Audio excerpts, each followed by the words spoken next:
Hello, everyone, and welcome to the Essential Libertarians, giving you the tools for self-governance. Today, we have the amazing one and only Kyle Matovic.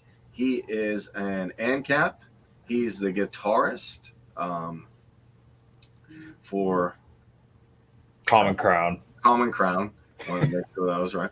And he's also the recent creator of Liberty and Health. Now, if you go to YouTube, which has a lot of different content on what he's talked about. He actually did interviews with Spike Cohen. He's done interviews with Nathan Job. He did one with me, Cajun Libertarian, who has one of the most upcoming podcasts in the world, Adam Nutter, and Tim from Grimes Athletics. Check him out. You just need to type in Kyle Matovic at the search bar and check out Liberty and Health. Consistency and principle. He's like Dave Smith, the most consistent dude you know. Also, if you're interested in keeping the decentralized revolution going, go to the LPMisesCaucus.com. Keep the ideals of Murray Rothbard and the Ron Paul revolution going. No more wars, no more lockdowns, no more bailouts, no more mandates. Just sign up here, put your phone number, state, and go ahead and be part of the revolution. We also have resources here if you have any questions. Now, I wanted to have Kyle on here because he just started a show. I just started a show, and I'm actually curious, Kyle, you said you were a little bit Republican before or on the GOP side. What kind of got you going from Republican to, well, what is this concept of libertarian, and then eventually to anarcho-capitalist? So personally, I always felt I was a little bit more right-leaning, right? Even up to a couple years ago, I was pretty much still back the blue, we need the police. They hate us for our freedom. I still kind of felt like that, but I consider myself a libertarian. My brother, many, many, many, many years ago, was a pretty hard leftist, actually. And he kept saying he was a liberal. He was a liberal. He was a liberal. And then he said, oh, I'm a libertarian. I'm like, well, you know what? Just don't talk to me until you know what you are. And he kind of evolved his thinking over time, and then he started mentioning some libertarian thinkers to me. Stefan Molyneux, I know he's a hugely controversial figure, but I think the work he's done for the liberty movement, for peaceful parenting, all the broadcasts he's done, the interviews with people, I love all of his work, to be completely honest. I don't agree with him on Trump, but that's something else. He's done phenomenal things for libertarians, but I started checking his stuff out and, started hearing more about Austrian economics and, people like Eric July, Dave Smith, Spike Cohen. Just kept hearing more and more of libertarian, minds, and especially like Peter Schiff when it comes to economics. And that kind of brought me to the worldview of, anarcho-capitalism, which seemed to me to be the most consistent and peaceful philosophy that there was. And Austrian economics, of course, for me, even when I was like a kid, when I was just kind of first understanding the world, Austrian economics kind of intuitively made sense to me. I didn't know what it was, but when I heard Austrian thinkers talking about it, it sounded to be the most logical. But then, you hear about Keynesianism and the Chicago school, which a lot of the thinkers that come out of the Chicago school usually are spot on.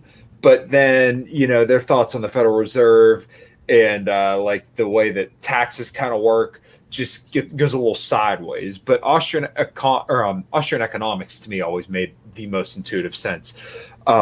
So when you kind of come down to anarcho-capitalism and Austrian economics, to me, they're the most intuitive, consistent, and just easiest ways to kind of understand the world and how I think it should be. And I think a lot of people would agree with the principles when they hear them and understand them and hear them laid out in a way that, they can understand it, essentially attacking the right from the right or the left from the left. I was very, very right-leaning for a long time because I work in a very, very right-wing dominated field. I'm an automotive technician. I work on cars for a living.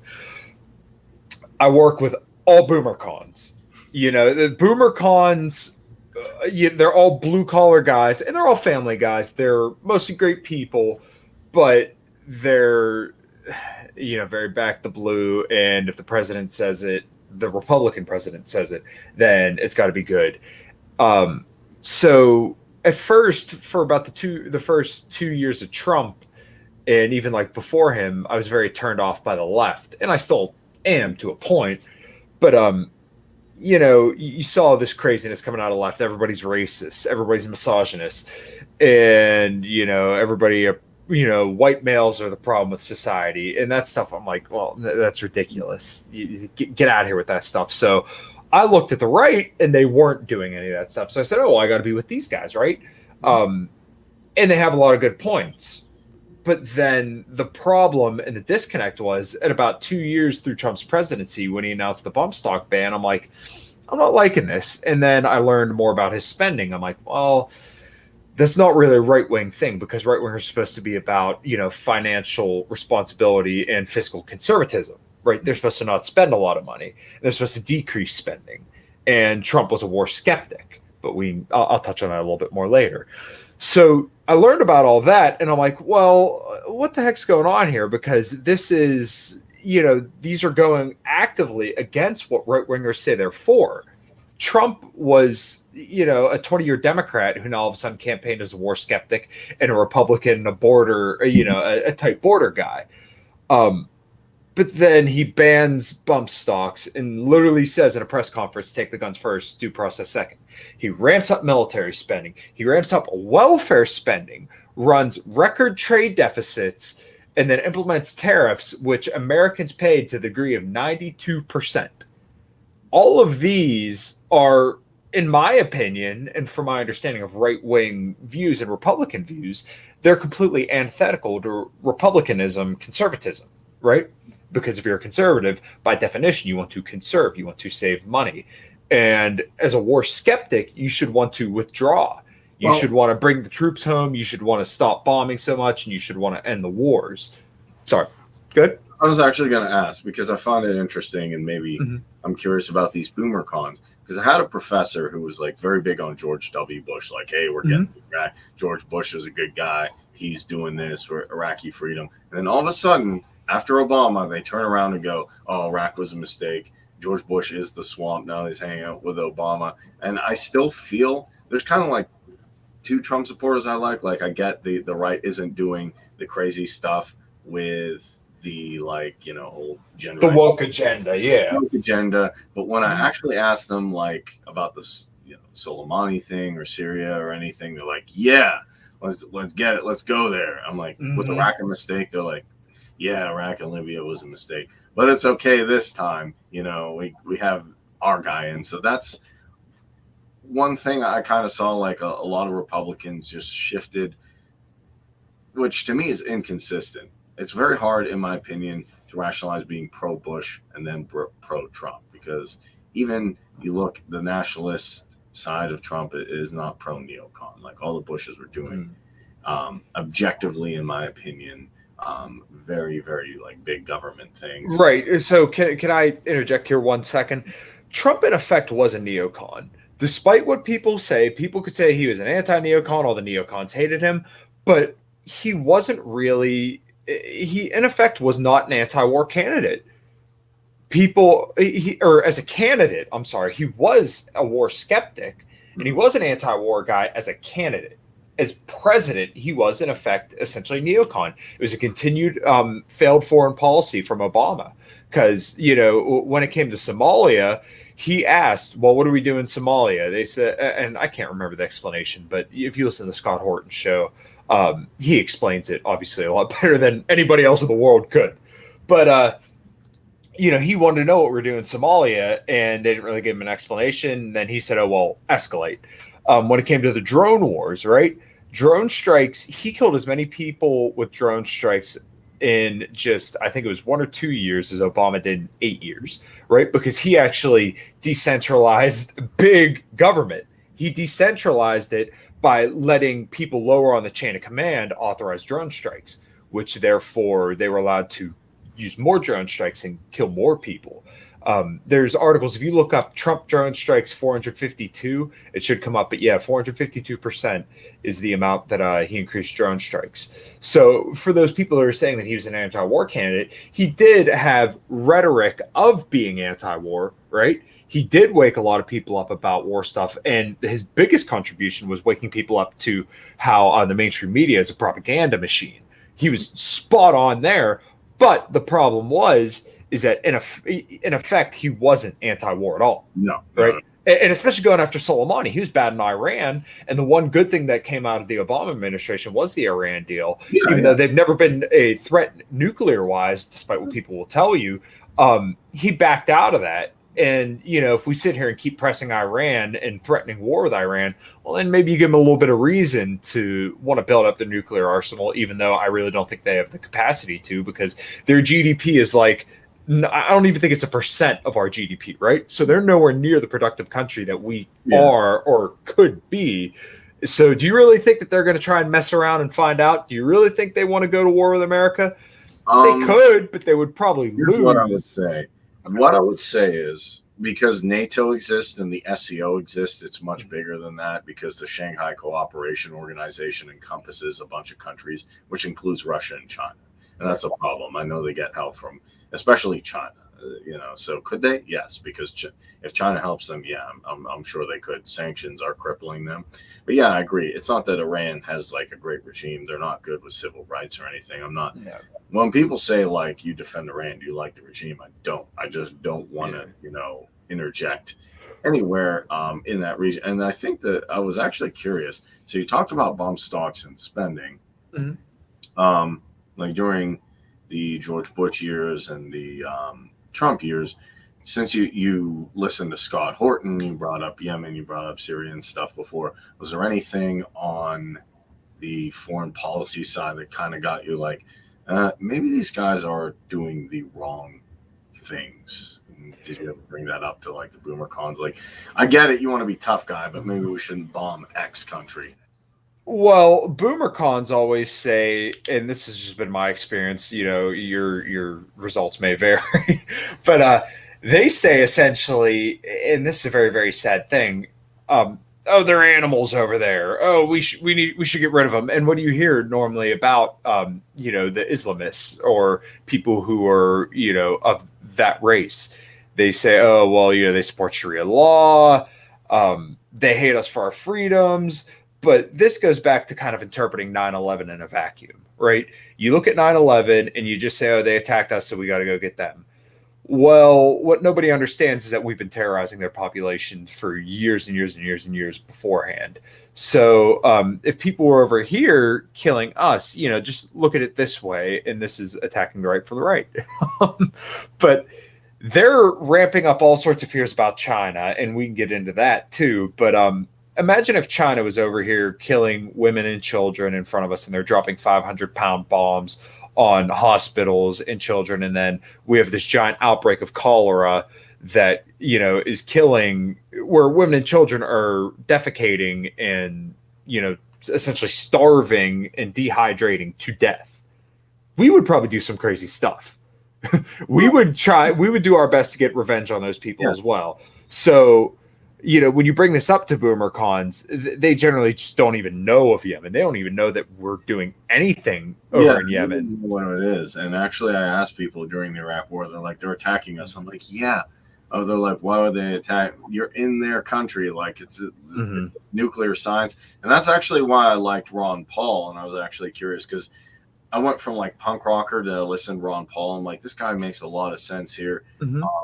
And he has a good economic system behind him. It's not like these guys are cool in war, but all you guys want to do is drink and party. And while I like that in the music scene, I don't want to live like that. Exactly, yeah. Bitcoin and stuff. I don't want to, which we did an interview on, I don't want to just rock out all the time. So I heard Ron Paul, like being a young punk rocker. I'm like, this guy knows his stuff. I'm like 13, but yeah, because he said, hey, you commit aggression against people if you attack them.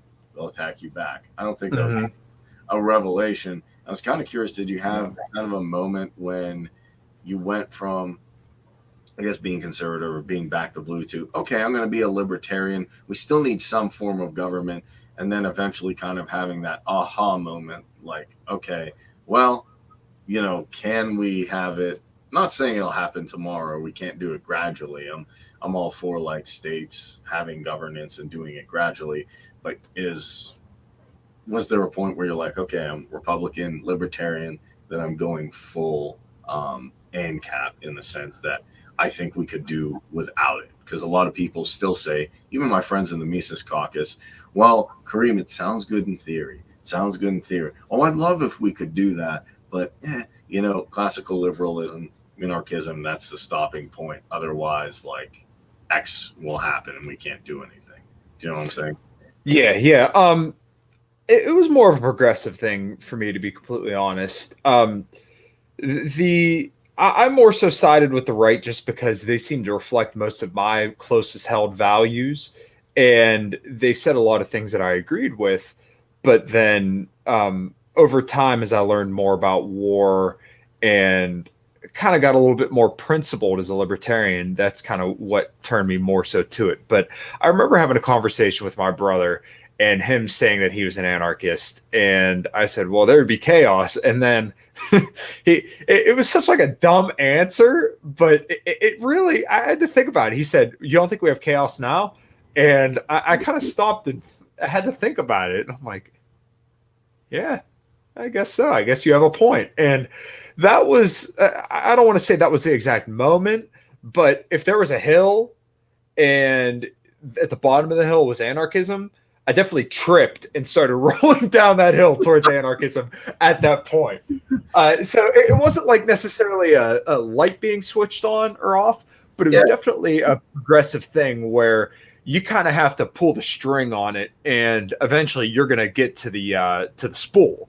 And that's really kind of how it happened. Is my brother posed that to me, and you just got to start thinking about it. Well, it's wrong for government to tax people and take their money, because if you refuse, then you get gunned down or you get thrown in a cage.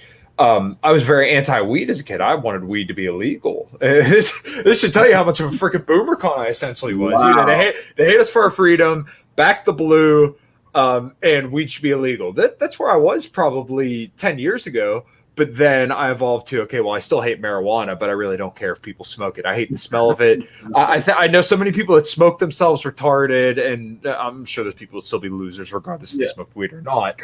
But the point is that I saw so many people acting retarded over weed that I hated it. But, at this point, if you want to do that, go ahead. Right. But essentially, it just boiled down to libertarianism and anarcho-capitalism teaches you, or it makes you so your principles are that you believe no one should hurt anybody. You shouldn't be able to take anybody's stuff, and it's wrong to violate people's private property. And it comes to the point of private property rights are paramount, and that's essentially all we have. If we don't have private property rights, and we don't have anything. Yeah, I've always said, like Austin Peterson said, are libertarians too principled? And like maybe some places, but okay, if someone sits down to you next to you and says, "Can I punch you in the face?" and you say no, and they do it, well, they say, "Oh, you're being too principled." The NAP matters in a couple places. I'm like, well, you can say you're being too principled until you actually get the effects of someone saying, "I do whatever I want." The biggest contradiction on me on the right actually is not weed, is not the all the other stuff. The thing I really want to know how they rationalize, or what they rationalize, is a lot of people said, I'm going to vote for McCain, like after 2 terms of Bush, because he's pro-life, even though he wanted to start all the wars. I'm not saying McCain or Obama are good at it. Both down. But then I have people saying, well, we got to vote for Trump. He's pro-life. And I'm like, well, if you Google Iraq during the Bush years, if you Google Yemen during the Trump years, how does that work? Like, I get it. I'm actually pro-life myself, like Ron Paul, but I am too pro-life. If you're going to be pro-life, I would say by default, if you don't want to be a hypocrite, then you have to be anti-war unless someone's attacking you, and that I never got. Like, right. So my thoughts around that are that, and I'm going to sound like a leftist. I hate to do that. There is a lot of nationalism essentially on the right wing, where they really do feel like the people who live over there because they've been propagandized to think that they hate us for our freedom and they hate America because we have donuts and French fries and we can walk our dogs outside with naked women. Um, they think, yeah, but they think that those people are lesser beings and that they should be exterminated. And I'm sure they wouldn't say it to exactly that degree, but they can rationalize, well, out of sight, out of mind. If those people are dying, it's no big deal. Mm. So to them, it's not that big of a deal. They don't care because those lives to them do not matter. And I hate even using that phrase because it's so like tainted with leftist stink. Yeah. I hate it, but that's truly what it is that they think that those people don't matter. Yeah, so it's okay to kill them. Yeah, well, I mean, Madeleine Albright, when she's asked, well, these sanctions, I don't know if you ever saw that. And to me, that actually pushed me into ANCAP even more. Okay. I also listened to Stefan Molyneux, Peter T. Leeson. The person who got me kind of started was Adam Kokesh, if you know him. Yeah. The Shotgun. And then Jeff Berwick, I watched Anarchast, which Jack Lloyd and all of them been on, and Larkin Rose. So it was gradual for me, too. But what really, really kind of got me started was, Ron Paul, because he said, like, hey, people in other countries, they don't have to live like you. Their lives matter. When you call them collateral damage after dropping a bomb and they want revenge, it's called blowback. There's actually a CIA term for it. Not endorsing them, but it makes sense. Like, it does, yes. And it's not like rock. It's not like I sit there and go like, well, why would people? Everybody was shocked in Afghanistan when, regardless of how you think the event went, I think it went terribly. I'm glad to see it over, but people are like, why, well, the Taliban are so, why would people want that? I'm like, well, if you occupy them for 20 years and bomb them, and a crazy Islamist guy who they probably thought was nuts comes and says, hey, look, I hate the occupation. We go to Sharia law, it'll be all good. Hey, we believe in this. We believe in, this is the right thing. This is the right way. This is God's way. I would really think from a praxeological perspective, if you're being bombed constantly, or there's even occupying troops, you don't have to be being bombed constantly, then some crazy person comes up and says, hey, we got to get rid of them. And I have fundamentalist beliefs.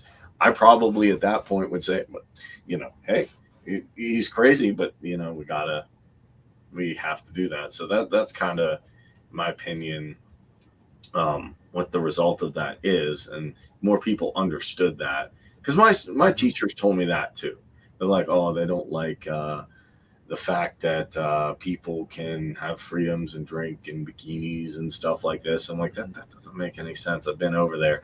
I see people in Egypt do that. Saudi Arabia is a different story, but Saudi Arabia helps fund them. So let's talk about, and I'm like, these guys are lying. Ron Paul's telling the truth. That's why they're angry. Yeah. And if you read, and I actually did, with Caleb Shreve, I did read the letter bin Laden sent, and he had 3 things. Basically, look, you have troops in the Holy Land. Yep. We don't find that acceptable. The sanctions in Iraq, which I can understand why you'd be, and just supporting Israel over Palestine caused all those problems. So, yeah, to me, what happened, it makes sense. So, I guess my question would be this. They're saying, and I would agree, Trump is closer to a neocon than anything else. So you came from the right, Mike came from the left, but your unique experience on the right, if people came up to you, or if you had the chance, like an elevator pitch, you're in an elevator, they're a neocon, they're kind of a Trumpy nationalist who don't want, they're a libertarian Republican. What would you say, or what would be like your thing to say?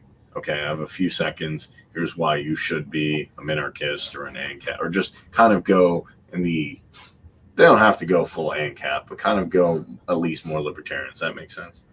Yeah. So essentially you're asking what we could do to push them more our direction?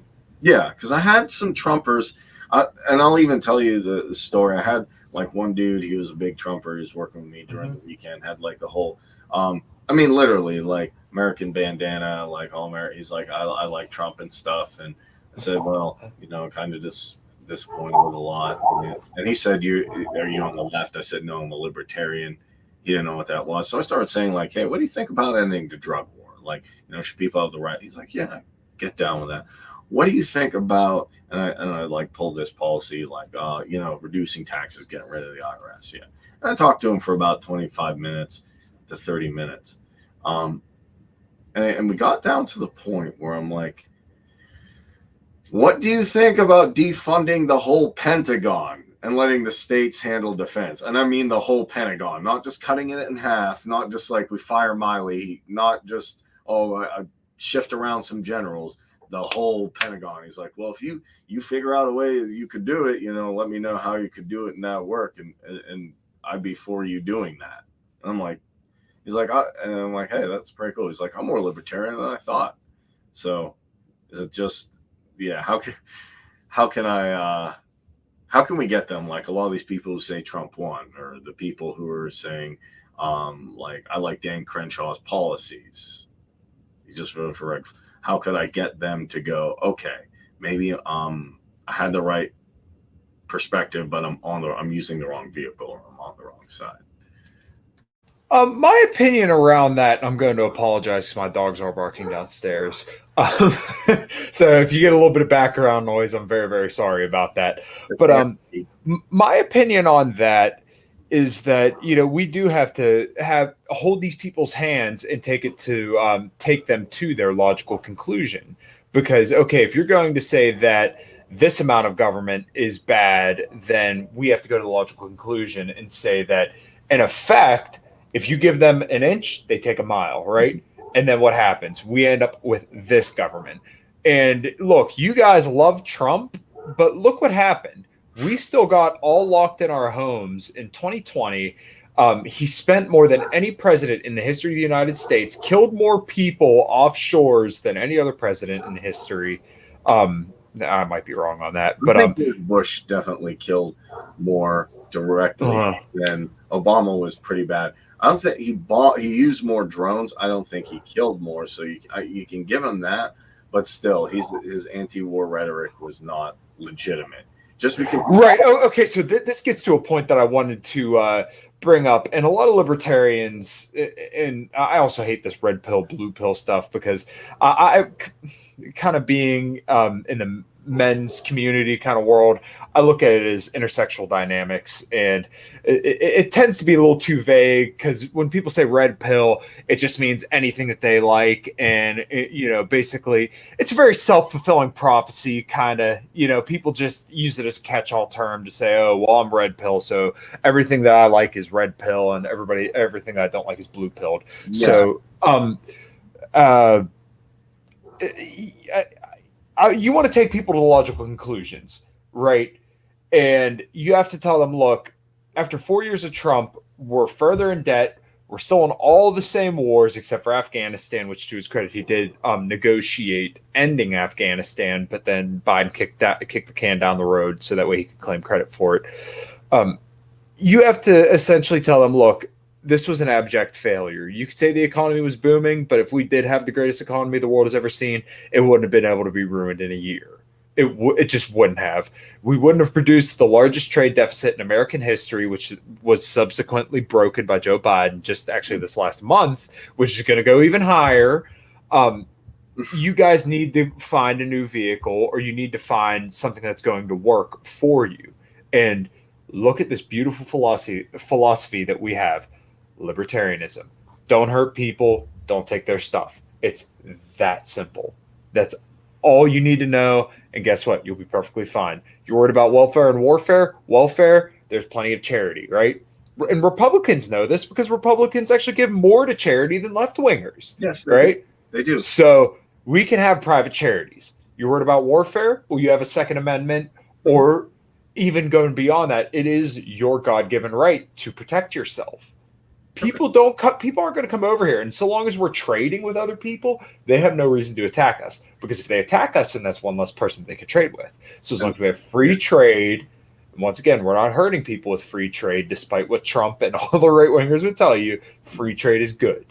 You have the right to protect yourself. You can donate, and if you didn't have this overblown huge government and military industrial complex stealing all this money from you and inflating your currency, or as I like to say, stealing your purchasing power, then you would have more money to do things you want to do, and maybe even give to welfare for people. And this even goes to the leftists too. If you want to have this universal health care, you can do that in a libertarian world, but you would voluntarily pay for it. And I guarantee you, there wouldn't be very, very many people who would say, you know what, I can afford $2 out of every paycheck if that means that, this poor person down the street can afford a surgery that they need. Yeah. I think you would be incredibly hard pressed if more people had more money in their hands that wasn't being stolen or inflated away. More people would do the right thing with their money, or at least what we would define as the right thing. Yeah. So that's I think that's the pitch to libertarianism. It's just about anybody is that if you have less government stealing your money or stealing your purchasing power, then you are more empowered to do the things you want to do, which you see as the right thing to do, which will ultimately benefit society. Okay. Yeah, no, I really love that. And here's an interesting thing. So I went to a couple, like protests and stuff for what's going on. And I have talked to some people, even at like the Trump meeting, said we're kind of disillusioned with him. He's kind of getting older. Okay, he's not doing that great. And I'm like, okay, good. And I talked to and basically, like, really quick, the conversation I had with the constitutionalists at that protest, because there were a few of them of the Constitution Party, and the thing I had the Trumpers has been kind of the same now. The really big question is like, okay, fine, China's not going to do this. Russia, like, they get over that. But then here, the kicker came. Well, when I was talking to the constitutionalist guy, he's like, well, Kareem, I like what you're doing here with the Mises Caucus. I want to learn more about you. Like, I'm part of the Constitution Party. Here's what we do. And I'm like, hey, you know what? I like the Constitution. Historically, it's been the best document. Classical liberalism did help us get to this point. Minarchism is I'd rather live in a minarchist society than a communist or any other one. Mm-hmm. So I agree with you. But the problem is, it seems over a span of 100, 200, 300 years, these always, like Great Britain and America, always evolve into things. I don't think the Constitution has and I bring the Michael Mouse thing, the Constitution really hasn't stopped them at all from doing anything that they've wanted to do. He's like, Kareem, well, the framework's good. Well, if they just, I'm sure you've heard it, if they just follow the Constitution. I'm like, do you think? It's kind of like the syllogism. It's not real socialism, almost. Yeah. You know what? I just thought about this. I'm so sorry to interrupt, but if they would just follow the Constitution, it's not real socialism for right wingers. I just thought about that, but yeah, it's totally perfect. I'm sorry. No, it's perfect. Stefan Molyneux interviewed Sticks and Hexenhammer 666, if you know who it is. Yeah. And he's like, well, I'm more of a minarchist. And he's like, well, Britain had a small government, America had a small government, and they turned into huge tyrannies in the span of like a few hundred years, which isn't that much in history-wise. No. So what do you guys say? Well, that wasn't real minarchism. They'll work when we try it again. Don't worry. We'll change a few paragraphs around. He's like, what does it? So, and then I brought up to him, I said, hey, problem is they're not following it because they have no incentive to. One, I don't know if Joe Biden and Trump even read it. But if they did, they don't have, a lot of people don't have an incentive to follow it. Mm-hmm. And if you're going to overcome Madison's paradox, you need incentives to follow something, not just good documentation. And he was asking me, well, Kareem, what's Madison's paradox? And I said, it just means if you give somebody political power over a certain function, how do you get the benefits of them delegating that power without also simultaneously having them abuse it and hurt you? How do you get power and restrain it and control it and get the benefits at the same time? It's like, I don't know. But, the framework, I like what we have now. I don't know about this League of States, Kareem, you're talking about. I don't know. I've done some on the Articles of Confederation. I don't know about that. What about this? What about, and then they bring up the externalities. Well, what about this? What about that? I said, we can still have states working together, collective defense. They're like, no, I want my freedom, but I like the framework we have now. If they could just use the framework. I'm like, we tried the framework. It worked for about 100 years. Arguably, until you got the Federal Reserve. I'd even be cool at work till you got the Patriot Act. How about that? But the framework is good, but like, I don't think John Adams, George Washington, even the Federalists could have seen this. So maybe the anti-Federalist argument is permanent. I'm actually sometimes, I'm not sure what to say when they say, Other because yeah, I can say it's not real minarchism, and they'll go, oh. But what would you say if I'm like, hey, Kyle, I like the idea of ANCAP and Mises and all that sounds good, but if they just follow it, if you just got the right guys, if they just follow the Constitution, the framework's good. Why don't they just follow it? And trust me, these people are adamant about that. Once I get to the Constitution, I'm like, it's a good document, but I'm not sure it got you the results you want because we're here. They're like, well, it still works, but I get, you know what I'm saying? Yeah, well, like I said, it's not real socialism for right wingers because they want to believe that their guy will never be out of power. And this is also kind of the problem I see with this idea of banning vaccine mandates. And look, I'm not against that in the current situation, but the problem is you're assuming that if something goes wrong and your guy's not reelected, that the next guy can't just flip that policy around. So this is kind of where it goes to culture, I believe. You need a culture that won't tolerate these certain things. As to getting there, I have no idea. I've kind of surmised that, look, maybe what we have to do is keep having very, very tight knit communities and families where you teach these values to your children and you display these values, even more importantly, right? So your children know that you live these values and they know to live the values. And then eventually you can create a libertarian society. But that's a very, very long, drawn out process. But then again, on the other side, we don't know how long it's going to take to get to where we want to be. So we could say if we just have the right people in there, they would follow it. Okay, that may be true. But at the same time, you're assuming that that right guy will be around forever. And presidencies are only 4 to 8 years. So what happens when those 4 to 8 years are over? Do you just think you're always going to win? No, because you won't. Because there's going to be people that have a different worldview or have a different agenda at hand to achieve that power and then push their will on other people. So, it kind of comes back to you got to make the culture, not tolerate that. And then, essentially we're just going to have to say, we can't really have a minarchist state because it's going to get blown up into what we have now.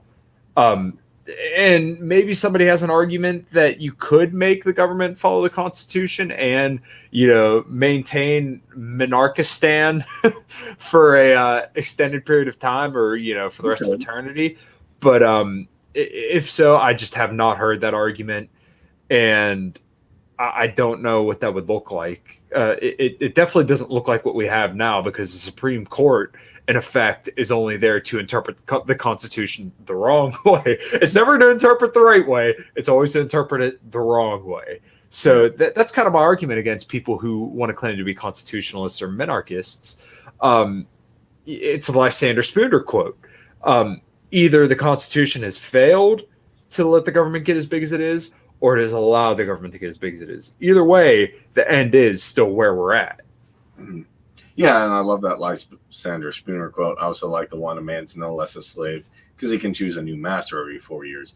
And maybe minarchistan could be achieved if everything was voluntary, like, oh, your reps don't get paid. Everything has to be voluntary, but then you're kind of really on the border of ANCAP stand, and it's close. It's kind of like a proxy state. Yeah, it's like a proxy. And my thing I always ask people really is that Murray Rothbard quote, well, if Canada and America can exist without being in the state of impermissible anarchy, if you don't need a one world global government, which doesn't technically exist, I know people want it to exist, so we can debate that later, but if you don't need a one world government, if Canada and America can be separate, why can't the South secede? Why may not New York secede? Why may not Manhattan secede from the Union? And that's kind of where I'm saying is the Articles of Confederation could be a good framework. Then we can decentralize down from there. And I think you could still have some state representatives because it's close to you. You could still have some local people doing functions. I just prefer we go Dao Beijing style and make it like anonymous. Like, a lot of people don't know who their school board rep is, which is funny to me. There's people saying Trump won, Joe Biden stole it, or Joe Biden's good. We don't like Trump, but I like, who's your school board rep? I don't know. Who's your local city council people? I don't know who's in city council. Some people didn't know they had city council. Who's your state representative? I don't know. Do you know who your governor is? Some people did know that. I give them that credit. They started to after COVID. People, Right. so I'm like, yeah, we know who the governor is. I'm like, so is that a big thing to you? Like getting the right governor, like that should be your main priority, regardless of whatever's in Washington. You should want good state reps, Mm-hmm. governor who's not crazy, uh, and good people in your local representatives, because everything they talk about, all the schools are bad, we don't like these mandates and all this stuff. Well, if you look to what's going on locally and fix that and fix stuff at a state level, in my opinion, you shouldn't have to go any further. And then you can see what you could privatize from there. Like, I don't think it's crazy to say, let's privatize PennDOT, let's privatize um, certain aspects of security. I don't think it's even crazy to say, let's privatize some aspects of defense. And even like you're talking about the Supreme Court, when that thing was going on, I said, well, abolish it. And they're like, well, you don't like Ruth Bader Ginsburg or Amy Coney. I'm like, that's besides the point. What I like of them, the thing's too big. If one person can decide reproductive rights for 300 million people or a group of people, that's not good. I don't care how good your documentation is. So abolish it. They're like, we can't do that. They're like, what will come in place? Customary law, English, common law, Sharia law, this law. I'm not saying any of I want to live under specifically any one of those. You could come up with your own customs, your own ways of enforcing social norms. That's what I'd like to see. I know that sounds crazy until you put it in practice. Mm-hmm. So, with all that being said, and you got to this point, what kind of inspired you? Like, oh, not only am I going to be an ANCAP, or not only am I going to be a voluntarist, but I want to make a show and talk about it. Okay. So, for a long time, I always loved. I love talking to people, and I love hearing the sound of my own voice. And I used to go on drives in my car and talk with people, and I loved, talk to people with, about deep conversations and kind of getting to the bottom of things. And Stefan Molyneux was really, really great at kind of steering these long and just real deep conversations. And I feel like I have a unique perspective being a guy who comes from a single mother, right? My mom and dad split up when I was relatively young. And, our life wasn't the worst thing in the world, but I mean, things definitely could have been better. I mean, I moved around 15 or so times by the time I was 20 years old. So, but I went on to, graduate top my class in college. I worked out every single day.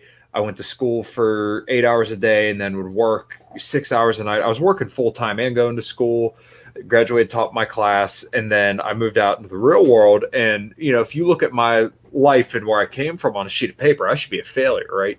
Single mom guy, or a kid from a single mom who, moved around a bunch and went to a crappy school, shouldn't be doing well. Well, I wasn't. I defied that stereotype. I was a poorly behaved kid in middle school, but I moved on to do very, very well in college, and then I moved on out in the workforce as an auto tech, and I still have continued success there.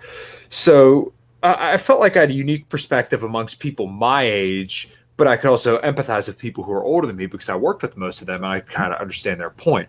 So that kind of encouraged me to start thinking about spreading the message of liberty, because I feel like we're kind of running out of time for people to hear this message. So I wanted to talk to great people like yourself, like Spike Cohen, Eric Brakey, soon Shane Hazel, all these liberty-minded people, and even health people. I've been emailing Dr. Gabrielle Lyon. I talked to Philip Avadia. I had Brian Sanders from the Food Lies film on. I wanted to speak to just many great people who are great in their sphere about what we can do to advance liberty and health in our own daily lives. Because if we don't have our health, then how can we enjoy our liberty? How can we enjoy our freedom if we don't have our health? So that kind of led me to wanting to start this conversation, really push this forward, and encourage libertarians to be better people, more healthy people, But to really recognize that we can't enjoy our life and the liberty that we want to achieve if we're not healthy and impressive people. That's kind of what led me to want to start my show. Is just like I said, I want libertarians to be the best people. I want us to be the group of political people who, you can't find something wrong with them. The mainstream news dug up a photo of Ron DeSantis hanging out with some girls in college, something like that, drinking a beer, and that was the worst thing they could find.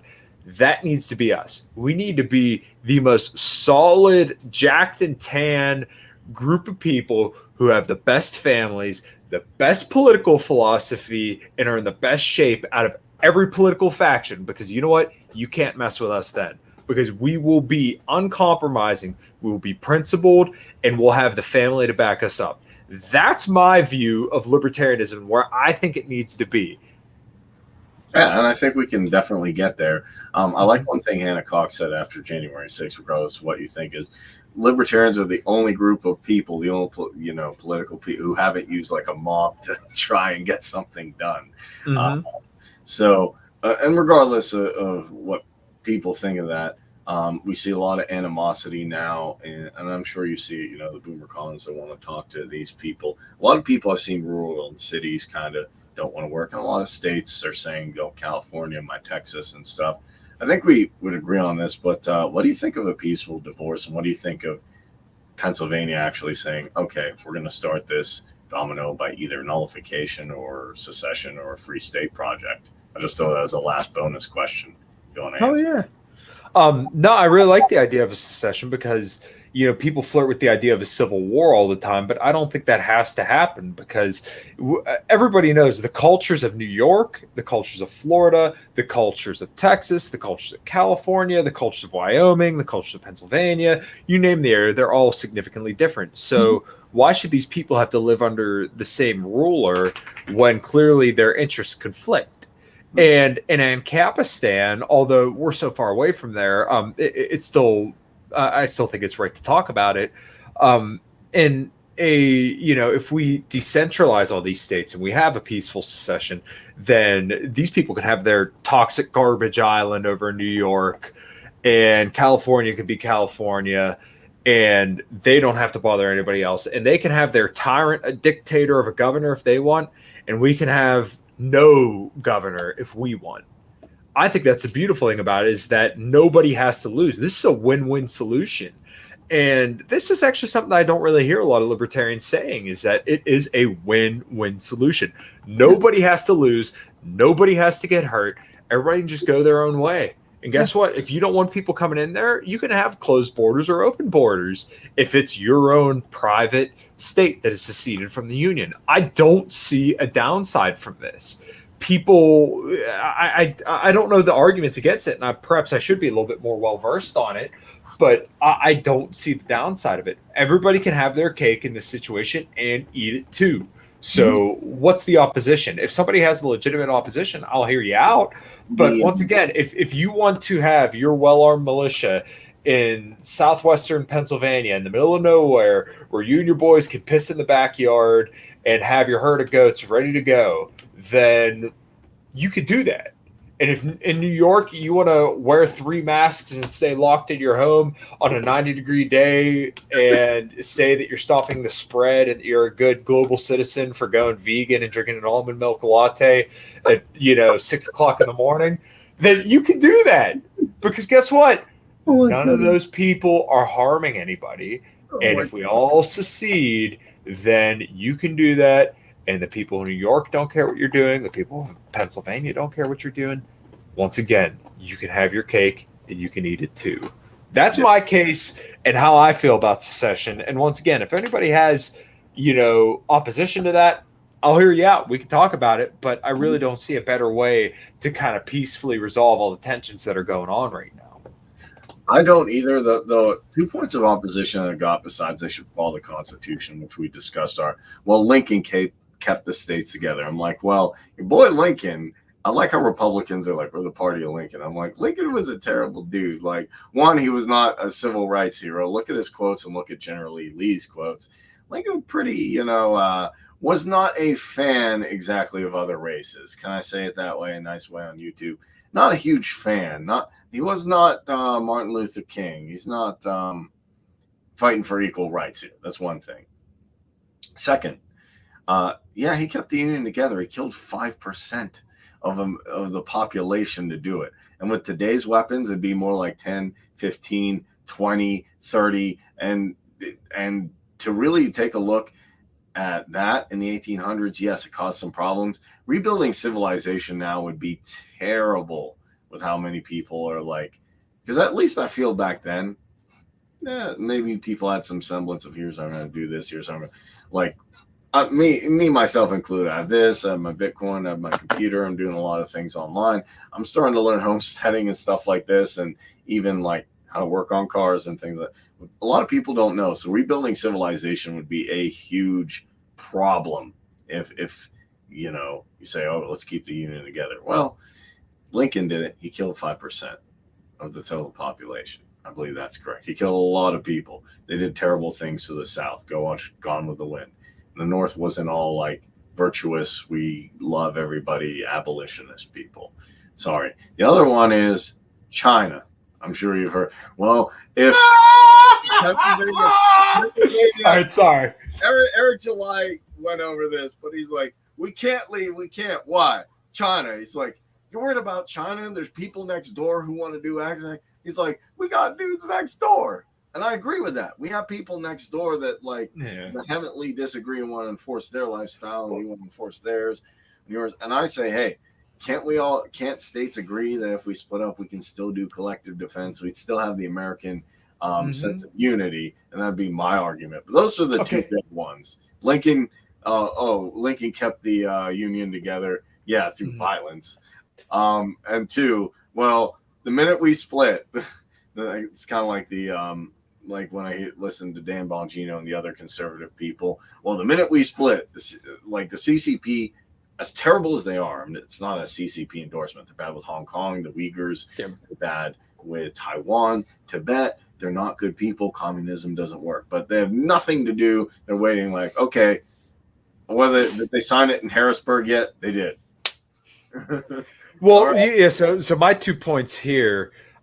It's hilarious that people are worried about China when you have to like blow the dust off of like a book, and then you'll see that China's just a house of cards. Like they got a bunch of stuff that looks nice, and they send stuff all over the world. But dude, believe me, like one good gust of wind and like their whole empire is done. They're just like America. You read David Stockman, listen to Scott Horton, Pete Quinones, and you'll find out China is just one big house of cards waiting to fall. They spend 250% of what they take in GDP. So you want to talk about a bubble? You want to talk about an economy that's built on a house of cards? That's China, right? But see, the other thing is that just like us, we have many smart, great people who have the capability of being productive and producing things. So in the situation that shit goes south and our economy takes a shit, or China's economy takes a crap, we could rebuild because we have the technology and we have the manpower to do it.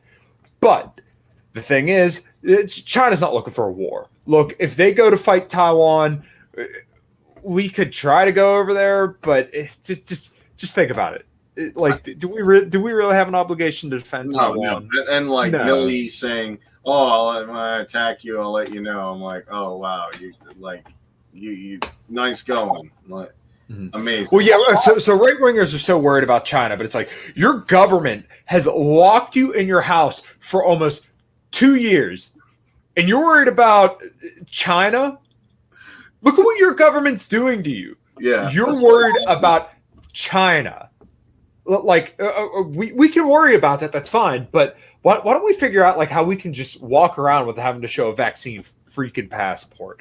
And yeah, making it illegal is a band-aid on a snake bite. But why don't we figure out how we can like maintain freedom in our own country before we start worrying about a communist country who's well on their way to collapsing about coming over here? Because once again, our military could more than likely destroy theirs. They have some stuff that looks nice, but if they really wanted to mess around and find out, we would annihilate them. But once again, they're nuclear power. Do we really want to experiment with nuclear war?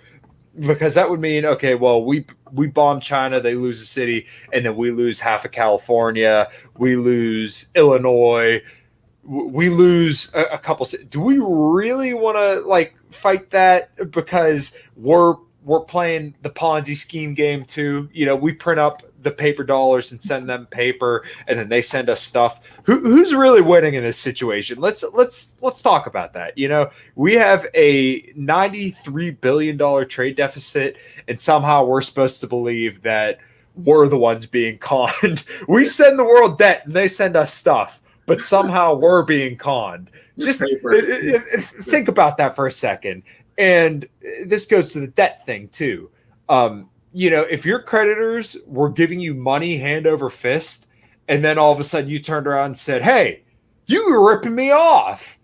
I could borrow all this money and buy all this stuff, but I don't like the conditions. You know, I'm going to war with you." Does that really make sense? No, Does it that doesn't. make sense? No, it doesn't. No, and it never made sense to me either, because I've had some of my friends and BoomerCon coworkers tell me, "Well, we need to go to war with China."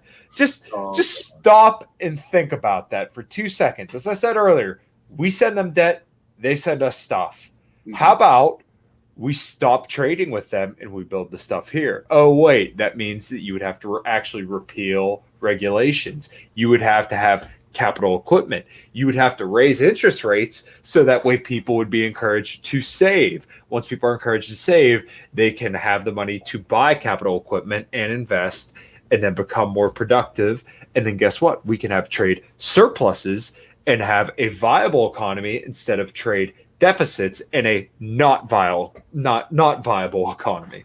Yeah, no, I agree with everything you said there. And yeah, trade deficit, and I actually say, hey, if you really want to do it, let's bring manufacturing back here. Yes, things will cost more, but that'd be a real America first thing as opposed to tariff and trade wars. I just say we're not trading with you. We glad.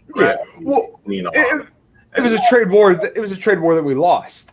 Yeah. Everybody said that we were. I don't know how people got this idea that we were putting the screws to China. Look, you and me paid for those tariffs. It wasn't China. Like we learned about this in basic economics in like high school, right? A tariff is a tax on an imported good. Do you really think they're just going to say, "Well, Americans got us. We're paying these tariffs"? No, you know what they do? They raise the price of the stuff that they're selling us to offset the cost that we pay.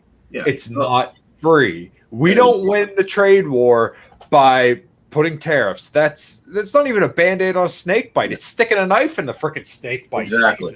And so there, yeah, that kind of gets me. I'm more sympathetic actually to the Lincoln argument.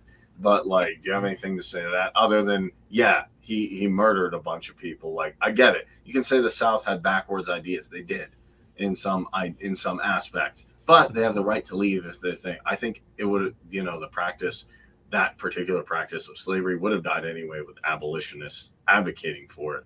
So I don't. Well, and then technology, yeah. So, but are you privy to the argument if someone's like, well, Kareem, okay, they're not going to follow the Constitution. Okay, maybe China's not the problem, but Lincoln kept the Union together. Lincoln, you know, because a lot of people like, oh, Lincoln, you know, Reagan, they did so much. So would you say anything that the Lincoln? I'm going to be completely honest. I'm not as well versed on this perhaps as I should be. But my argument to that would be is that Lincoln essentially like drafted these people to go fight the war to free the slaves. And then, like you said, he killed 5% of the population. So, I mean, that'd be like asking, well, if Hitler did the right thing, even though he still killed a lot of people, you know, would you still prefer that, you know, it goes this way? You know, Hitler, we had a little collateral damage. That's essentially the argument. Yeah. So then you would have to ask yourself, is that collateral damage worth it? I would argue no. Yeah, and I would argue no as well. That's the thing that scares me because they always say, yeah. It's kind of like the marketers who hit me up. They're like, Kareem, I made all this much money. How much did you spend in ads? About half of what I made. I'm like, oh, okay, yeah, okay. It's kind of like, yeah, Lincoln kept the Union together. Okay. How many people did he kill to do that? Well, how did they die? They died a lot of getting injured. Hospitals weren't open. And dying from that, that's a terrible death. I can't imagine that's a nice way to go, to get injured from a gunshot wound, die. You're like, we have good medical technology now. Yeah, like 500 years ago or whatever. We do, but if there's a civil war, I don't know if hospitals would be open like you think, because there's a lot of guys who told me, oh, Trump loses, I'm going out there. I'm like, hey, Rambo, okay, fine. Do you know anything about conventional warfare? What happens when this is gone? What happens when hospitals are gone? What happens when civilization is gone? Maybe some of you could survive, but a lot of people won't. So that being said, yeah. Oh, sorry, go ahead. No, that being said, yeah. Did you have any last thoughts or anything you want to plug in the last couple minutes here? Yeah, just to kind of add a little point on there. When people talk about a civil war or going to fight people, you should read a little bit more history. Read Ordinary Men, read about the My Lai massacre, read about the rape of Nanking, and realize what killing people and fighting your fellow man is. Now, obviously, I don't know that personally, but when you read these accounts of the horrible things that people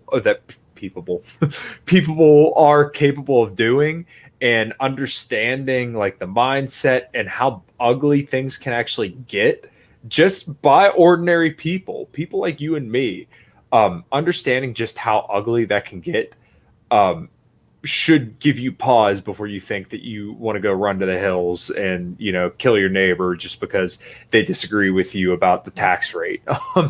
Anyways, I guess to kind of close it out on my end, thanks for having me on, man. It was a lot of fun. I'm looking forward to hopefully doing it again sometime. My name is Kyle Matovic. Check out my band, A Common Crown. We'll be putting out a CD here within the next few months, hopefully.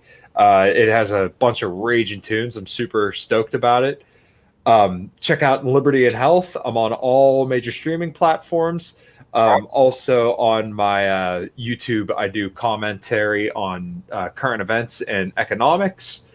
Got a couple podcasts coming up this week with some local guys and some not so local people.